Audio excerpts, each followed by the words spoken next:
지금까지 요한복음이 소개하는 유대인들은 늘 마이동풍, 벽차와 같은 사람들이었습니다. 그런데 오늘 본문에는 주님을 믿은 유대인들입니다.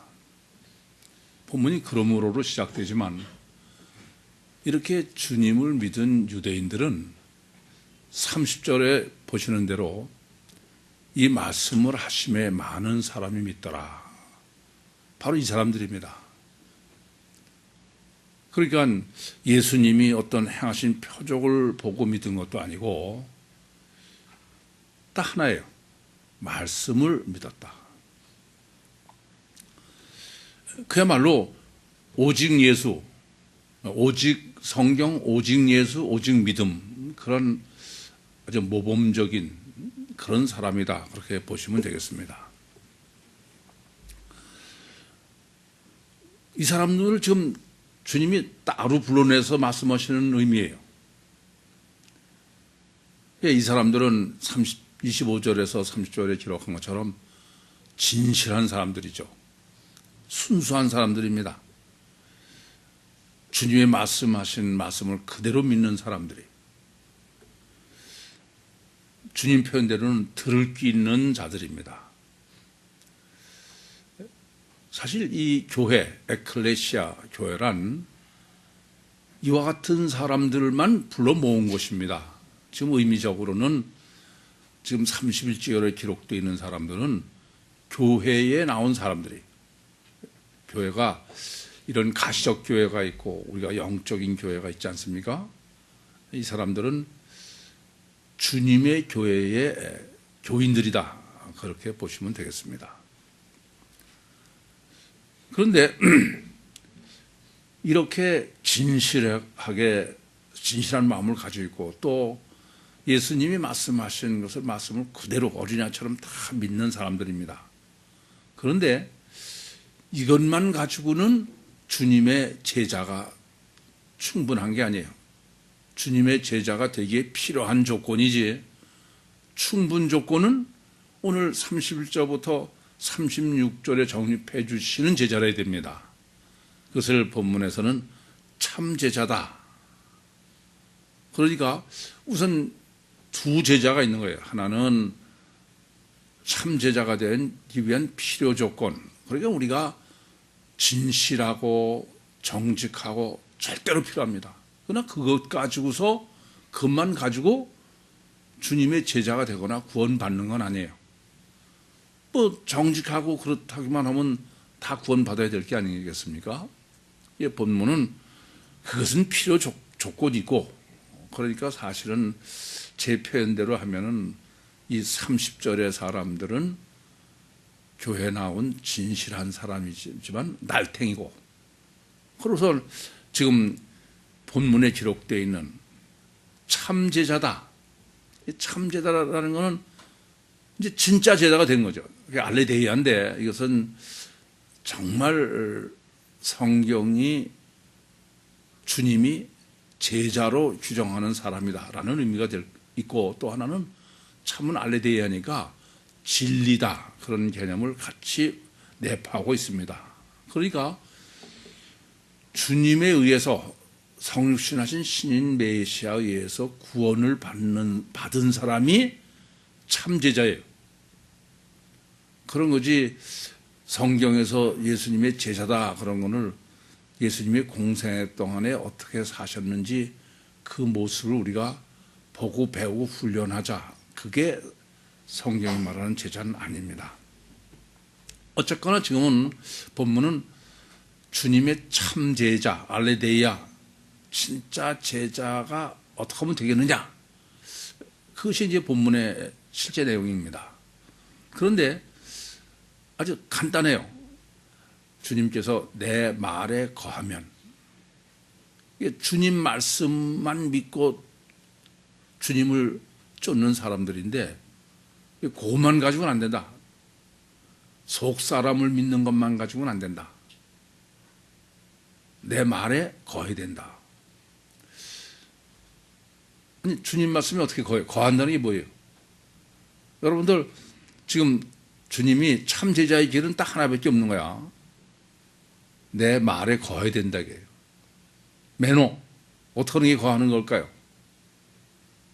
네?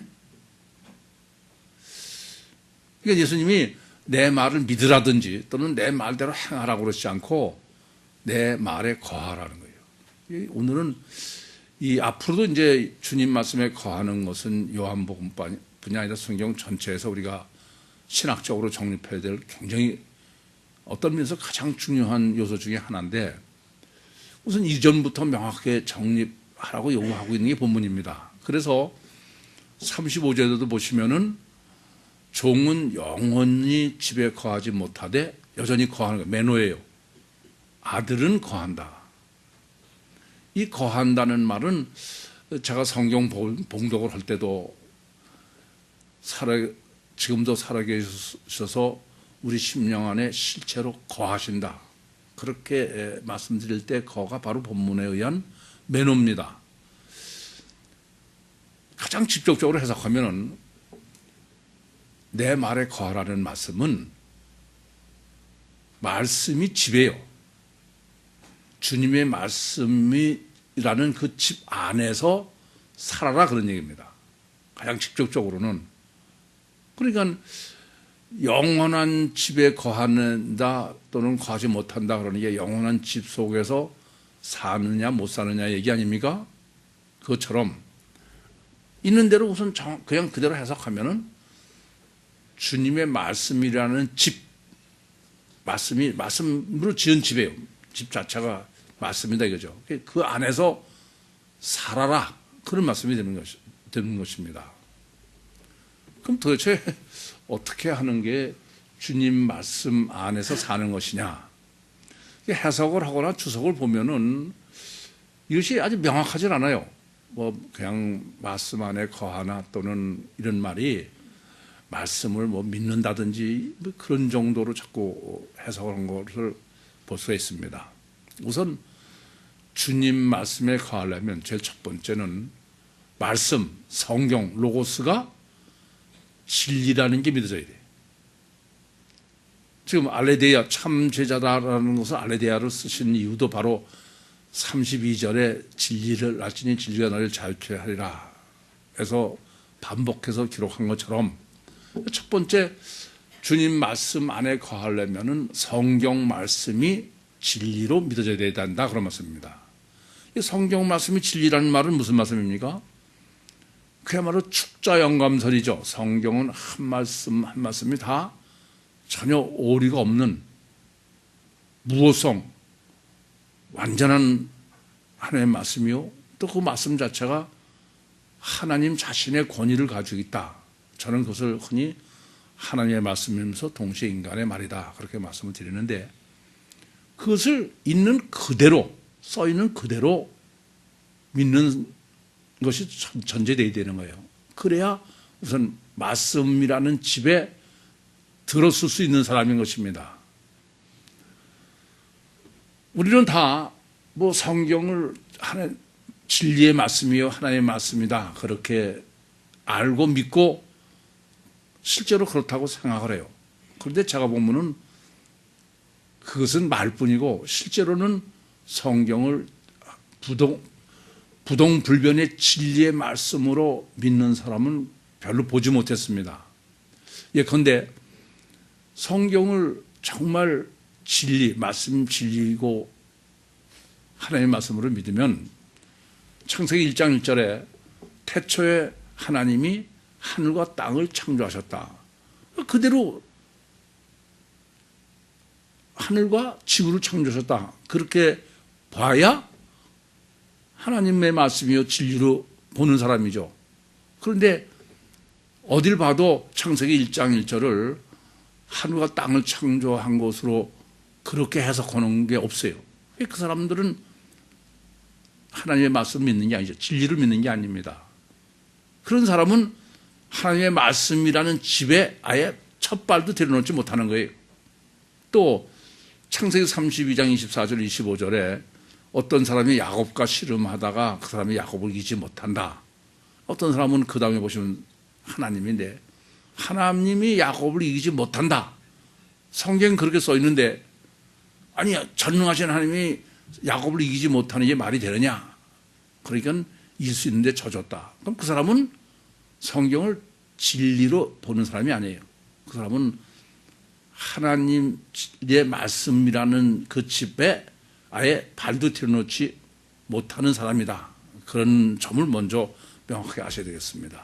그러니까 오늘 본문 31절부터 36절까지도 그러므로 예수께서 자기를 믿은 유대인들에게 이르시되 너희가 내 말에 거하면 참 내 제자가 되고, 이걸 그대로 다 부동불변의 진리에 맞습니다. 뭐 32절부터 36절까지 다 그럴 수 있어야 돼요. 가다가 좀 자기가 이해 안 되면 이렇게 비틀어서 보거나 그러면 그건 하나님의 말씀의 집에 아예 발도 들여놓을 수 없는 사람이다. 두 번째는 이렇게 1.1핵도 오류가 없는 하나님의 말씀이라는 말은 다들 믿는 것 같아요. 말은 일단은. 그런데 하나 더 아셔야 될 게 있어요. 성경이 전지전능하시고 절대선 절대의시고 알파요 오메가이신 하나님, 그것이 하나님의 말씀이 진리다. 그렇다면은 그 성경은 문자를 나열한 게 아니에요. 하나님의 법칙이요, 성경의 법칙이다. 그걸 진리라고 말하는 것입니다. 그러니까 성경을 해석하고 신학을 정립할 때 단어를 정확하게 하는 것 가지고 충분한 게 아닙니다. 법칙, 원리, 부동불변의 그 점을 볼 수 있어야 돼요. 그래서 제가 창세기 1, 2, 3장을 정립해 드리면서 창세기 1, 2, 3장은 성경 전체의 법칙입니다. 그래서 제가 그걸 창조의 설계도다 그렇게 말씀드리죠. 성경 전체의 설계도다.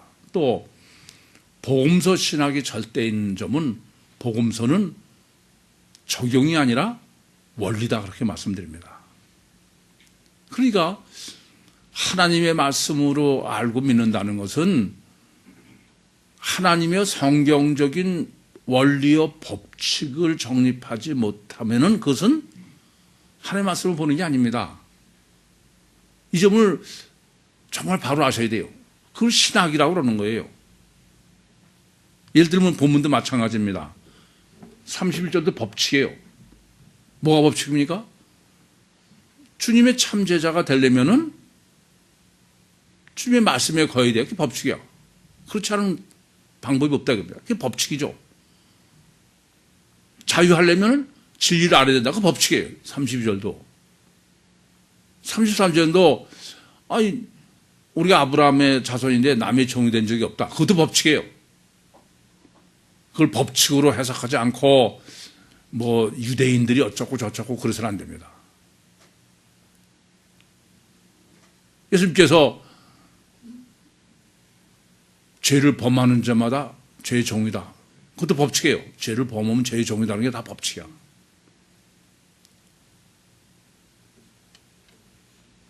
법칙으로 성경을 정립하지 못하면 그건 절대로 하나님의 집에 거하는 사람이 아닙니다. 그래서 신학이 중요한 것입니다. 근데 하나 더 생각할 거는 법칙은 정립했다 이겁니다. 그런데 예수님께서 이렇게 말씀의 법칙, 원리를 정립하면 내 제자라고 하신 게 아니야. 말씀에 거해야 돼. 말씀이라는 집 속에서 살아야 된다는 말씀이에요. 그건 무슨 말이 됩니까? 제자의 삶이란 이렇게 하나님의 말씀 안에 사는 것인데 그 말씀 안에 산다는 게 도대체 어떤 거냐 이게요. 그것은 그 법칙이 곧 내 삶이 되어야 된다 이겁니다. 말씀을 맹신하는 게 아니야. 하나님의 법칙, 성경적 법칙이 내 삶이 되는 것, 그것을 주님은 지금 내 말 안에 거하라 이겁니다. 뭐 하나님의 법칙, 성경의 법칙 안에서 산다. 상당히 범위가 넓은 얘기죠. 그렇지 않습니다. 여러분은 정립해서 잘 아시는 얘기예요. 그건 뭐냐면은 영은 실체다예요. 창세기 1장 1절부터 계시록 22장 21절까지는 영이 관념이요 감화 감동이 아니에요. 물리적 실체다 이겁니다. 그러니까 성경이 말씀하는 하나님이여 영이 실체가 아니면은 그건 말씀 안에서 사는 사람이 아니다 그런 말씀입니다. 그걸 저는 영의 법칙이라고 그래요. 인과율의 법칙이라고도 말씀드립니다. 그러니까 여러분들이 얼마나 순수하게 정말 성경에서 말씀하고 있는 영을 실체로 여기느냐. 말로는 다 영은 실체로는데 아니에요. 실체가 아니죠. 그냥 감화 감동이고 그건 아무 상관없이 내 생각대로 따로 하는 거야. 정말 순수하고 하나님 말씀 안에 거하는 사람은 영을 정말 실체로 여기고 사는 사람입니다. 이 점을 아주 명심하셔야 됩니다.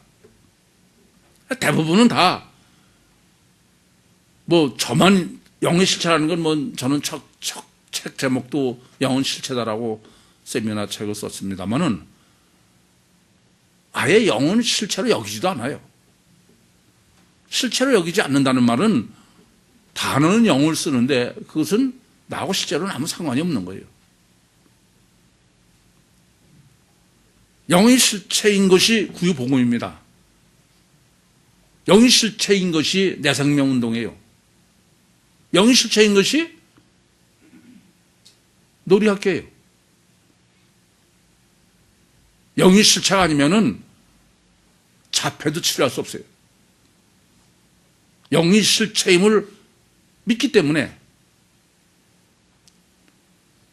그래서 이 점을 아셔야 됩니다. 귀가 따갑게 영이 실체라고만 듣고 실제로는 영은 아무 상관없는 육적 본능이요 종교적 본능이 나를 지배하고 있으면 그 사람은 아니에요. 아직도 하나님 말씀 밖에 있는 사람이. 그 점을 아셔야 됩니다.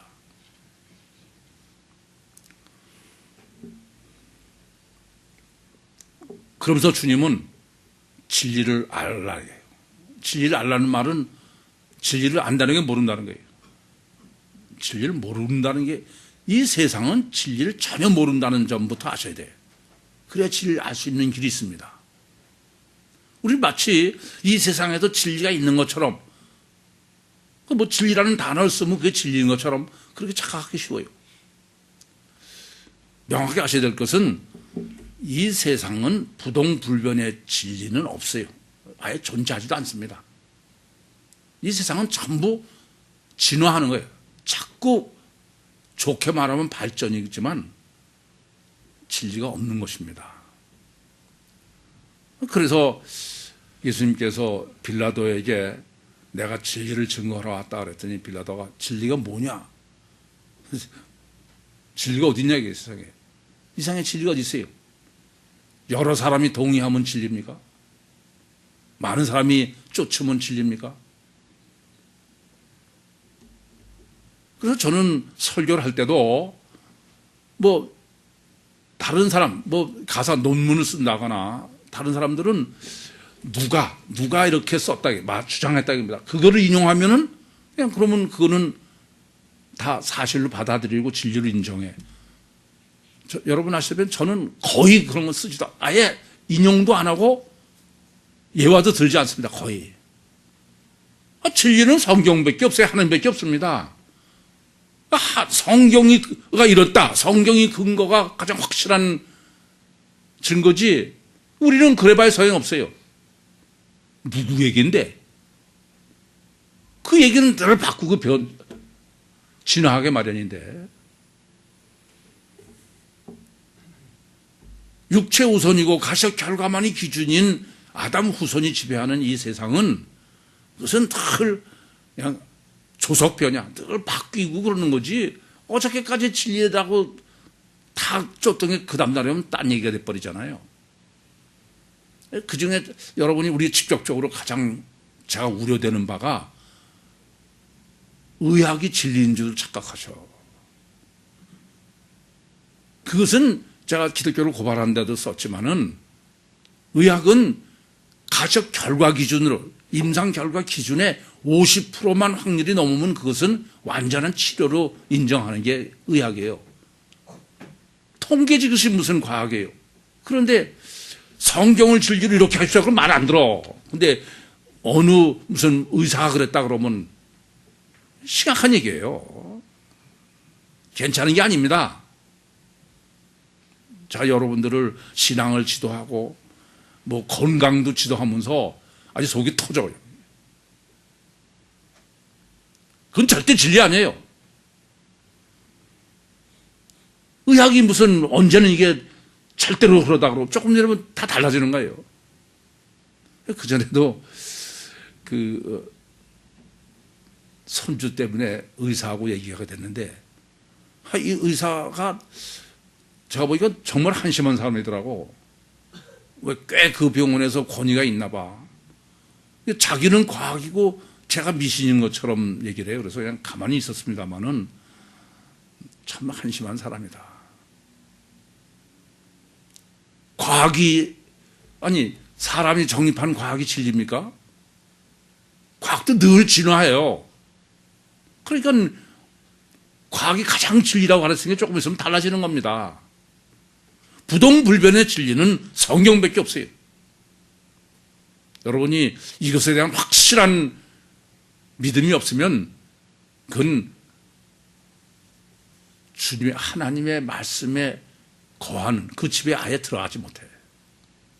이 점을 정말 바로 아셔야 되겠습니다. 그래서 주님이 도대체 공생에 주님이 이 땅에 육신으로 와서 사역하신 내용이 뭘까? 조금 전에도 빌라도와의 대화를 말씀드렸습니다마는 요한복음 18장 37절에 주님이 빌라도에게 나는 이 땅에 속하지 않았다. 내가 유대인의 왕은 맞는데 그러나 나는 이 땅에 속한 왕이 아니다. 그럼 넌 뭐냐 그랬더니 나는 이 땅에 온 것이 진리를 증거하러 왔다. 주님의 이 땅에서의 공생의 사역은 사역하신 거 보고선 우리가 예수님처럼 뭐 새벽 기도하자 무슨 병 고치자 그게 공생의 사역이 아니에요. 진리를 증거하신 것입니다. 이 점을 정말 바로 하셔야 돼요.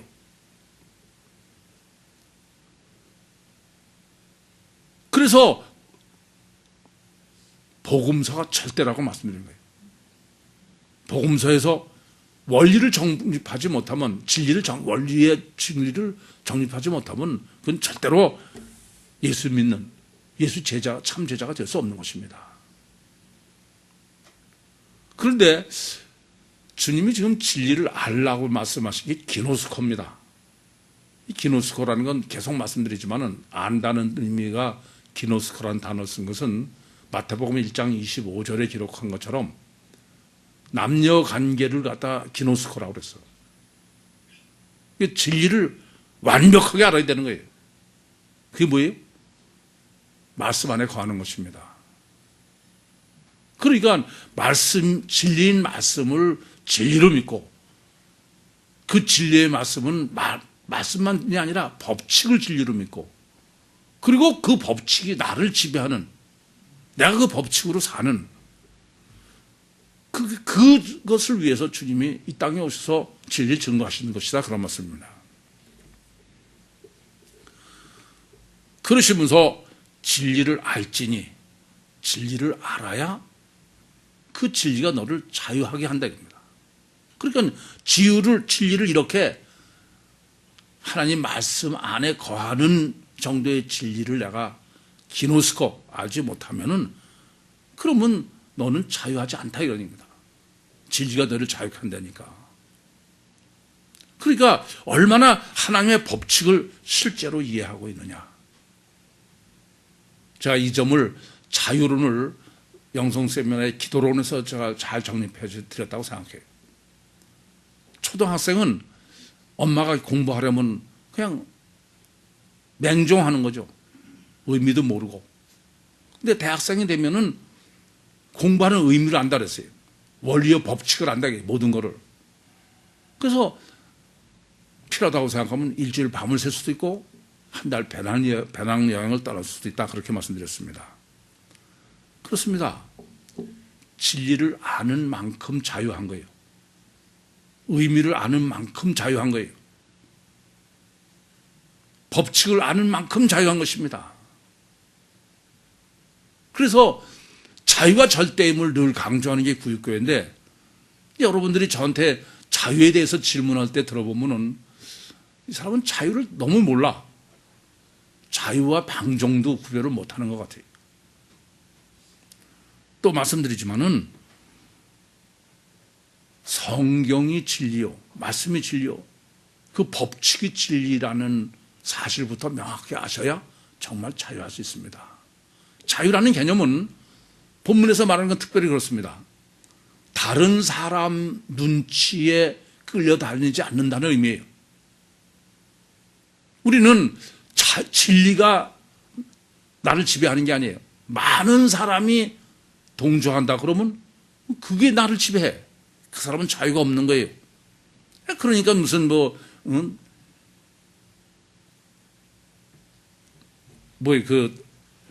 인터넷인가 거기에 자기 다른 사람이 왕따시키라고 자살하고 그러는 거 아닙니까? 성경과 성경의 법칙을 얼마나 실제로 믿느냐, 실제 내 것이 되냐 이게요. 제가 공룡을 진리로 깨달은 게 30년이 됐습니다. 30년 동안 많은 사람에게 발자국이며 그걸 많이 설명했어요. 그래도 다 받아들이지 않고 믿지도 않아요. 그러나 30년이 아니라 내가 죽은 다음에라도 상관없어요. 왜요? 그건 부동불변의 진리이기 때문에 그렇습니다. 많은 사람보다 그래요. 어느 사람이 그런데 그건 아니다. 그건 벌써 근거 자체가 틀린 것이죠.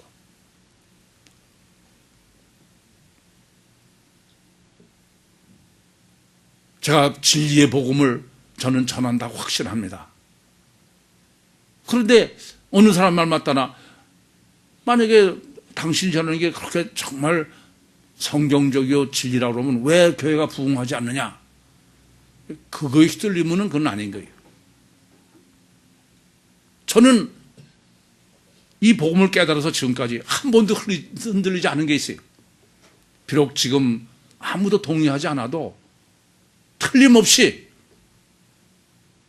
하나님께서는, 주님께서는 마태복음 24장 14절에 천국 복음이 모든 족속에 전해진다.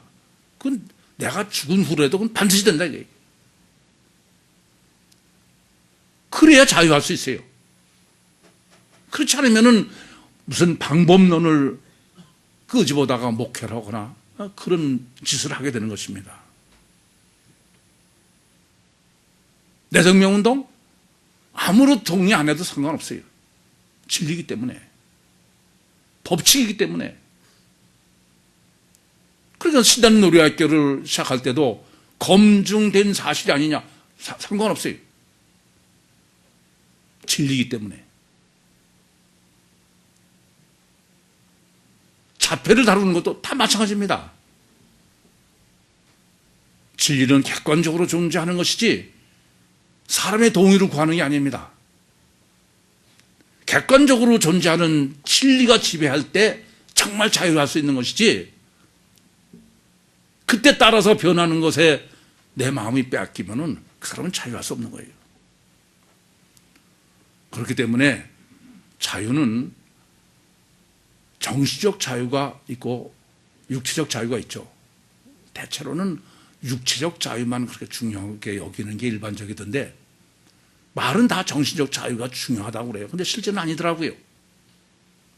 저는 감옥살이를 하면서 아주 제가 뼈저리게 실제로 저는 정말 정신적 자유가 아니면은 육체 자유라는 건 그건 의미가 없다는 거 저는 아주 제 자신이 몸으로 체험하고 증거한 사람이다. 그렇게 여겨집니다. 이따 강의 시간에 자유의 신학을 더 정립하겠습니다만은 그래서 오늘 본문도 이렇게 육체의 자유가 문제가 아니라 정신적 자유가 문제다. 자유의 반대를 지금 종으로 한 거죠. 본문은 종이 문제인데 그 종은 무슨 종이냐? 죄를 범하는 자마다 죄종이다. 그러니까 이것은 왜 죄를 범하는 자마다 죄종이냐? 죄를 범하면은 죄의식 때문에 자유하지 못한다. 그런 논리로 본문이 지금 번역되어 있죠. 그렇습니다. 물론 죄를 범하면은 자범죄죠. 그러면 자유하지 못해요. 그 수사관들이 범인을 저기 범인 같다 그러면은 옆에서 그 사람이 찔리는 얘기를 해본대요. 그러면 반응이 다른 사람과 틀리다는 거죠. 그러면 틀림없다 그러고 체포를 한다는 거예요. 인간은 다 누구나 하나님의 형상대로 지음을 받았기 때문에 종교적 본능을 가지고 있어요. 그래서 자범죄, 죄를 범하면은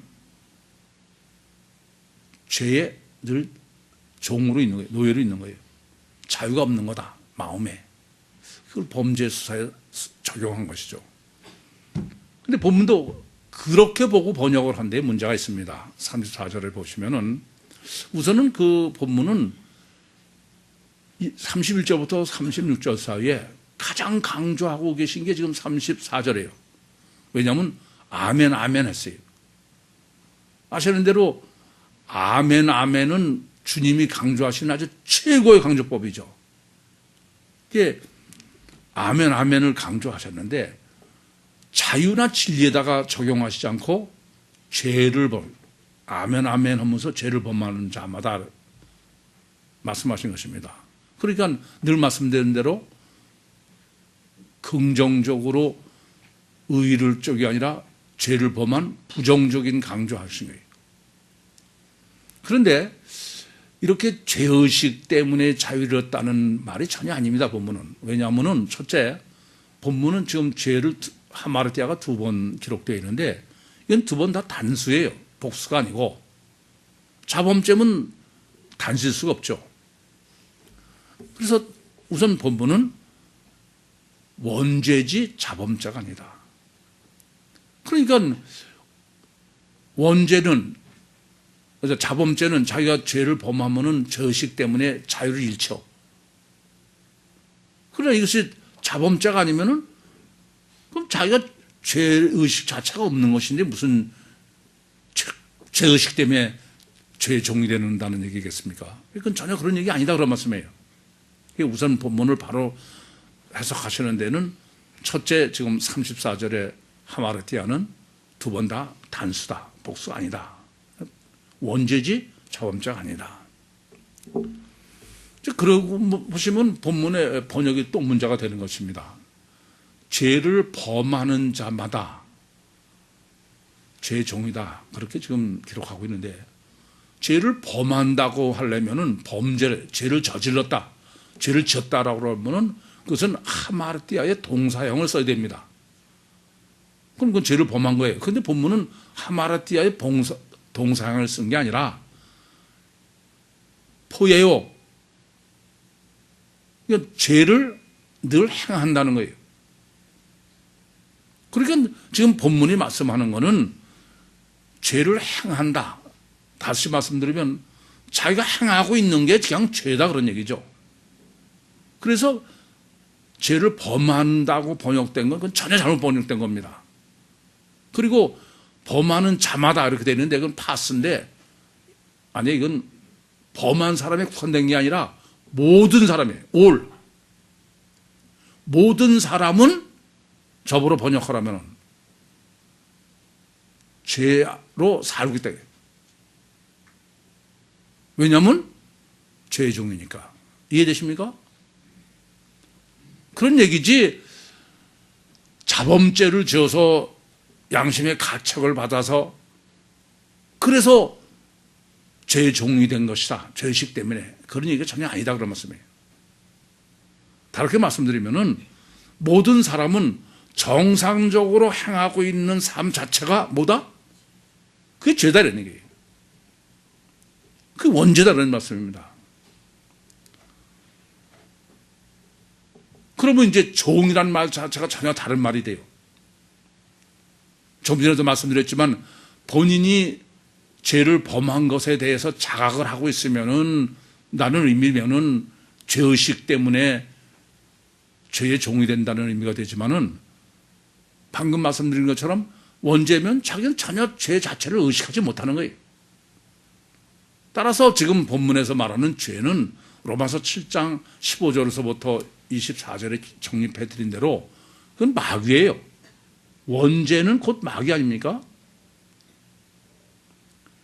그러니까 지금 본문에서 말씀하시는 것은 네가 죄의 종이다. 그 말은 마귀의 종이라는 얘기지 영적으로 이게 무슨 자범죄를 했기 때문에 죄의식 때문에 네가 자유하지 못한 죄의 종이다. 그런 개념이 전혀 아니다. 그런 말씀이에요. 그래서 지난번에도 로마서 3장 10절에서 12절에 말씀드렸습니다만 이건 항상 우리가 염두에 두셔야 돼요. 로마서 3장 10절에서 12절은 의인은 없나니 하나도 없다. 선을 행하는 자도 없다. 거기까지가 아니에요. 그 다음이 있습니다. 하나님을 찾는 자도 없다는 얘기예요. 그건 무슨 말입니까? 원죄다.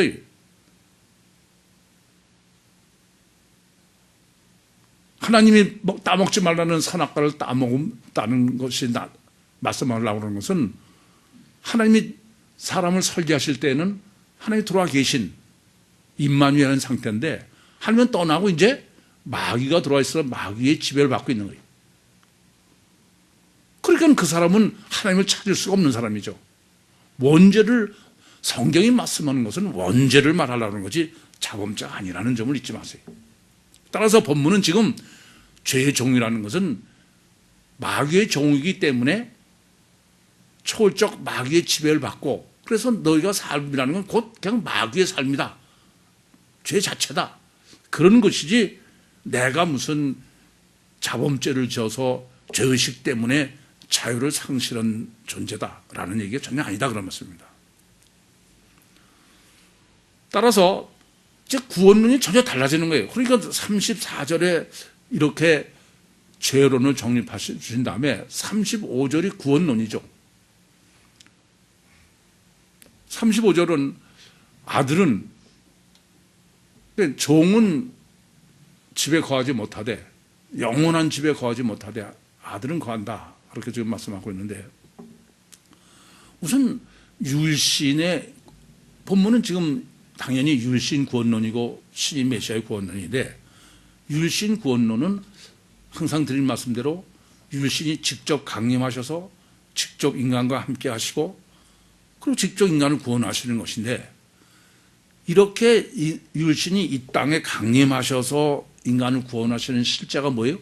성육신하신 신인 메시아의 구원이에요. 근데 그 구원은 오늘 본문이 지금 영원한 집이에요. 영원한 집. 영원한 집이라는 게 어떤 게 영원한 집입니까? 고린도후서 4장 18절 말씀처럼 보이는 건 잠깐이고 보이지 않는 게 영원한 집이에요. 영원한 것이에요. 그러니까 이것은 영적 집이요. 그럼 어디예요? 천국이죠. 첫째, 이렇게 율신 구원은 천국에서 내가 사는 거다. 매노, 천국이라는 집 안에 내서 사는 것. 그게 율신의 구원이지 세상 구원이 아니다. 그런데 그럼 어떻게 하면 천국에서 구원을 받을 수 있느냐? 주님은 지금 종은 영원한 집에 종은 거하지 못하되 누구를 거해요? 아들은. 이 말은 뭐냐면 아들 외에는 천국에서는 살 수 없다. 거하지 못한다. 유일한 일은 아들만이 되는 거야. 이 점이 대단히 중요한 것입니다. 왜 그러냐? 이 본문만 바로 정립했어도 피복음 같은 논리는 성립하지 않습니다. 피복음은 엄밀하게 말하면은 물론 피복음자들은 그래요. 예수 피로 죄 사함 받으면 그게 하나님의 자녀가 되는 거래. 어떻게 그게 하나님의 자녀가 되는 겁니까? 지금 본문은 그게 안 된다는 말씀을 하려고 하는 거예요. 영원한 집에는 아들 외에는 거할 수 없다 이겁니다. 아들이 아니고는 절대로 그니 영원한 집에 거할 수 없다 그런 말이에요. 그러면은 내가 천국 구원을 받으려면 내가 뭐가 돼야 돼요? 내가 아들이 돼야 되는 거야. 내가 아들이 되기 전에는 그건 절대 불가능한 거예요. 내가 죄 없고 의인이 됐다고 그래서 천국에 거할 수 있는 게 아니다. 그래서 요한복음 1장 12절에 영접하는 자, 곧 그 이름을 믿는 자들에게는 어떻게 해요? 하나님의 자녀예요. 어느 누구도 아들이 되지 않고도 그건 절대로 천국에서 살 수 없습니다. 천국은 불가능하다 그런 말씀이에요. 그런데 어떻게 돼가지고 종교적 본능이 지배하는 아담 후손의 본능대로 육신의 죄 사함 받으면 천국 구원이다. 이게 도대체 전 세계에 몇천 년 동안 수십억을 지배하고 있는 구원론이라는 건 정말 어처구니가 없어요. 그런데 종은 영원히 구할 수 없는 천국에 거할 수 없다 이겁니다. 이 점은 고린도후서 6장 15절에 아주 잘 기록하고 있어요. 본문을 정립함에 있어서 어떻게 성령과 베레알이 같이 하냐 이게요. 성령과 마귀 어떻게 같이 하냐 이게요. 그리스도와 베레알이 어떻게 같이 하냐 이게요. 그러니까 천국에는 아들만 거하면은 그러면 마귀의 종은 지옥에 거할 수밖에 없다겠죠. 절대로 그건 불가능하다 그런 얘기입니다. 원죄를 범한 아담 후손은 원죄가 해결되지 않는 한은 그건 세상 없어도 천국 구원은 불가능해. 어떤 것을 한다 하더라도 천국의 영원한 구원은 오직 내가 아들이 되는 것밖에 없어요. 그렇지 않은 한은 그건 영원한 지옥 형벌에 들어가요. 그런데 이제 문제가 되는 거죠. 사실 이 점까지 바로 정립하지 못했기 때문에 왜 유일신 구원이 꼭 육신을 입고 주님이 와야 구원이냐? 그것은 육신의 피를 흘려가지고 우리 육신의 죄를 사하면 구원이다. 이런 엉뚱한 논리가 세계를 지배하는 것인데, 그래서 성경은 처음부터 끝까지 사실은 유일신이 구원은 유일신이 직접 강림해서 직접 인간과 함께 하시고 직접 구원이다. 그런데도 그 직접의 개념을 간접으로 바꿔가지고 피로 제산 받은 구원으로 둔갑한 거예요. 그러면 심각한 문제는 여기 있죠. 아까도 아들만이 천국에 거한다고 그랬어요. 그럼 왜 꼭 아들만에 구원할 수 있냐고요. 아버지는 왜 안 되냐고요. 성부 하나님은 왜 안 되느냐고요. 그러니까 성부나 다른 여호와나 또는 엘로힘이 구원이 불가능한 성경적 법칙을 정립하기 전에는 그건 절대로 예수 믿는 말씀 안에 거하는 주님의 참 제자가 되는 구원론이 아니다 그런 말씀입니다. 그게 바로 36절입니다. 그런데 이 36절도 이제 번역이 강해 설교니까 정립을 할 수밖에 없죠. 36절에 지금 아들이 너희를 자유케 하면 너희가 참으로 자유하리라. 이렇게 번역이 되어 있어요. 이 참으로는 이미 31절에 알레데이아를 참으로 썼고 또 32절에 진리도 둘 다 알레데이아입니다. 그러니까 번역본을 보는 사람은 36절도 알레데이아를 볼 수밖에 없어요. 근데 그건 알라데이아가 아니에요. 알라데이아가 아닙니다.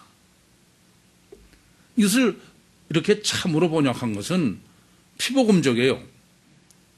왜 그러냐? 이런 것이죠. 예수 피로 제사함 받으면은 구원이 뭐예요? 자유예요. 그러니까 구원 받는다 이겁니다. 그런데 그 구원은 예수 피로 제사함 받는 구원은 무슨 구원이에요? 이신 칭의다 이겁니다. 하나님이 그냥 의롭다고 인정해 주신다 이거예요. 근데 진짜가 되려면은 내가 제자 훈련, 철로 역정, 고진감래해가지고선 성화돼야 돼야 그게 이제 진짜 자유다 이거죠. 진짜 구원이다 이게. 피로 제산 받았다고 구원 못 받는다는 얘기가 아니라 그걸 피복음자는 부끄러운 구원이라고 그러죠. 그래서 지금 이 참으로 번역한 것은 이와 같이 이신 칭의가 아니라 이신 칭의 더하기 제자 훈련의 성화. 그것이 지금 예수님께서 참 제자론이다 이게요. 그래서 피복음자들의 제자는 피로 제사함 받고 제자 훈련해서 거룩한 사람이 내가 되는 거예요. 그것을 본문 논리로 보고 지금 해석하려고 오다 겁니다. 그런데 참으로 번역된 단어는 온토스라는 단어인데 이거는 AB입니다. 비동사예요. 그러니까 아들이 너희를 자유케 하면 참으로가 아니라 실제로 자유되게. 실제. 무슨 말씀 이해되십니까? 그러니까 너희가 정말 실제 자유자가 되려면 다른 방법이 없다. 아들이 너희를 자유케 해야 네가 실제로 자유자가 된다. 그런 거지. 예수 피만 믿어가지고서는 그건 이신칭이고 이제 제자 훈련해서 그래야 진짜 참 제자가 된다. 그런 얘기가 아니다.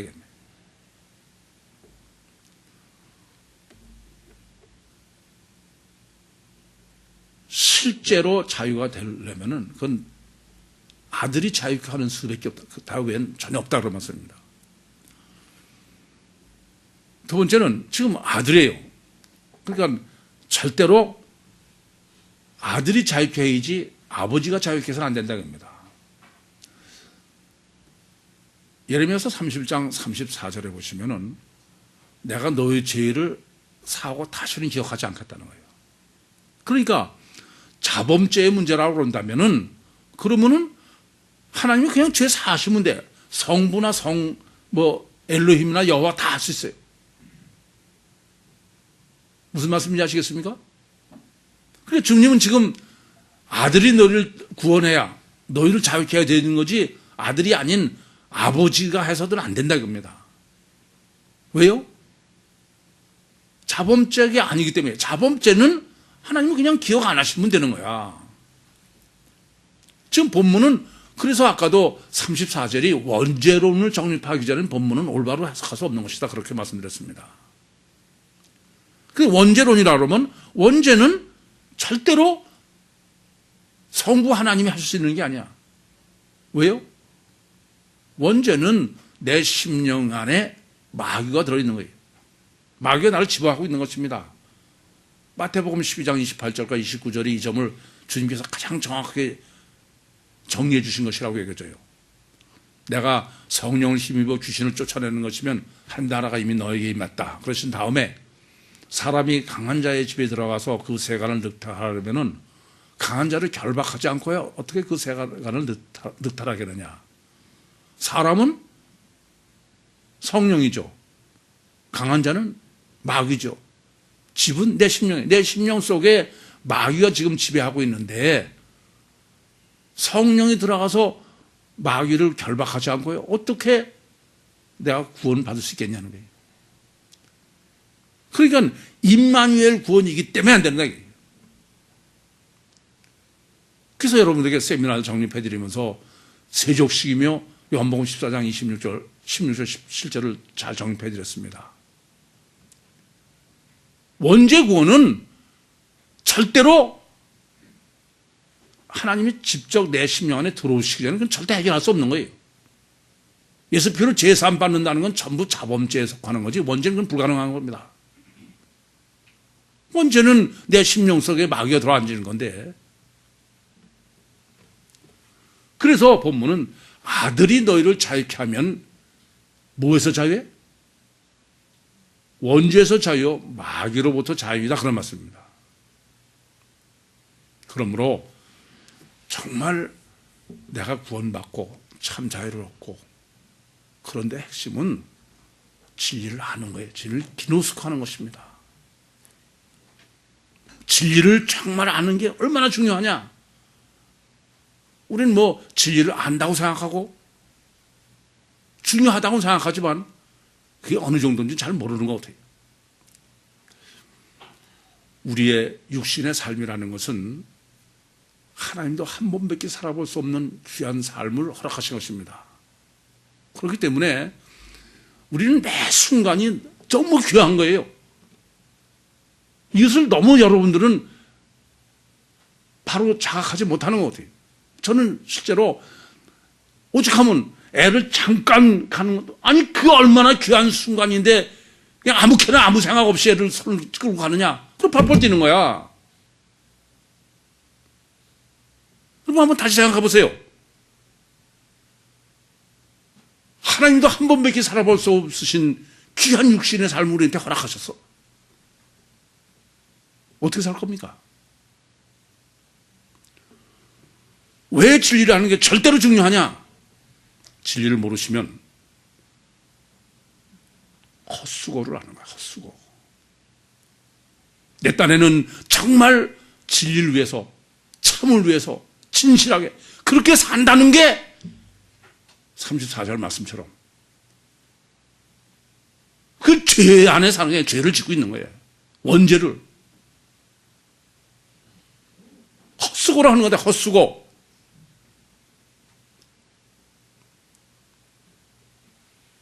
괜찮습니까? 그러니까 제가 뭐가 벌레 같은 인생이니까 그냥 아무렇게나 살아도 괜찮은 겁니까? 다시 한번 말씀드리지만 내가 내 생을 귀하게 여기지 않으면 하나님도 귀하게 여기지 않습니다.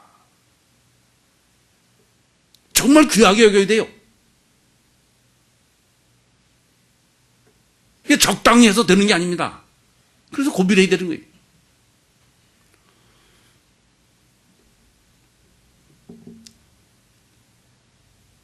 정말 자기는 진리를 위해서 살았다고 생각해. 근데 그것이 전혀 진리가 아닌 것을 내가 평생을 씨름하고 살았다. 그것도 어떨 겁니까 도대체? 고민 안 해도 되는 겁니까? 아닙니다. 정말 진리를 알아야 됩니다.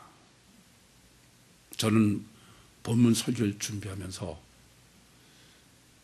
우선 제가 너무너무 행복해. 전 최선도 완전히 몰라들어도 진리를 알기 때문에 그렇습니다. 정말 보람이 있는 거예요. 이 세상에 어떤 누가 이 사역을 할 수 있을까? 이 사역을 제게 허락하신 진리를 저에게 허락하신 주님 앞에 정말 너무 감사해요. 지난번에도 어느 집사님하고 식사하면서 그런 얘기를 했습니다. 저는 이 지구상에서 내가 가장 행복한 사람이라고 저는 여깁니다.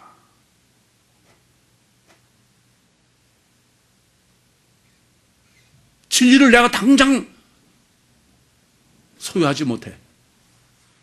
말씀 안에 완전히 거하지 못한다 할지라도 진리를 보고 진리를 향해서 간다는 것 자체. 그래서 이 세상에서 여러분들이 가장 행복한 사람이라고 생각해요. 저는 정말 내가 이 정립한 복음이 정말 진리가 맞나? 그 때문에 수십 년을 정말 고민했어요.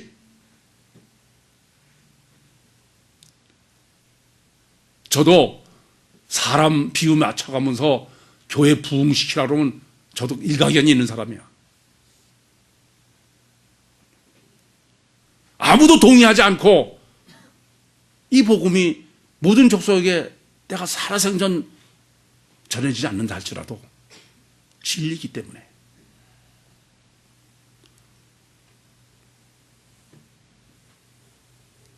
보람없는 일을 헛수고를 신기루 같은 그런 인생을 살 수 있습니까? 동물이 아니라는 그건 안 되는 거예요. 용납해서도 안 되고 그렇게 살아도 안 되는 거 아닙니까?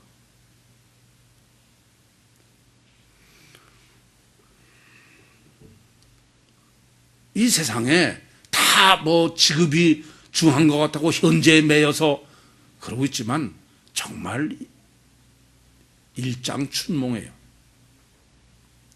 저도 젊어서부터 꽤 성공했다는 사람 옆에서 보고 살아왔어요. 끝에 가보니까 다 일장춘몽이에요. 죽음을 앞두고는 보잘것없는 저한테 고백하는 소리를 전 많은 사람에서 들었습니다. 내가 이걸 위해서 평생을 살았나?